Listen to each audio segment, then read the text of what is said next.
క్రైస్తవులకు యేసుప్రభువే దేవుడు, భార్యాభర్తలు గుద్దులాడుకుంటూ ఉంటారు.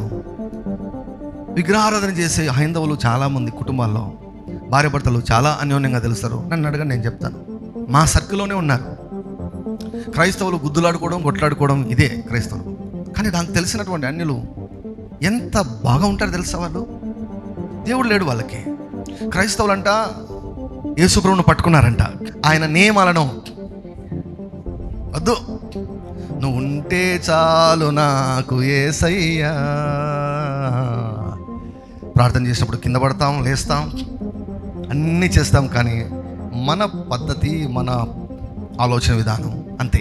బట్ హైందవులు అంట వాళ్ళకి యేసుప్రభు లేడు, కానీ ఆయన చెప్పిన మాటలు పట్టుకున్నారు. ఏంటి? పతే దైవం, భర్తకు అంత విలువ. అది ఎవరు చెప్పారు నియమము? అమ్మా, నువ్వు భర్తను ఏమీ ప్రేమించాల్సిన అవసరం లేదు, పెద్దగా ముద్దులు పెట్టాల్సిన అవసరం లేదు. పగవాళ్ళు కూడా ముద్దులు పెట్టారంట. నీవు గౌరవించు, రెస్పెక్ట్ యువర్ హస్బెండ్. అది వాళ్ళు చేస్తూ ఉన్నారు. వాళ్ళు చేస్తున్నారు కాబట్టి నెమ్మది అనుభవిస్తున్నారు, వీళ్ళు చేయడంలా.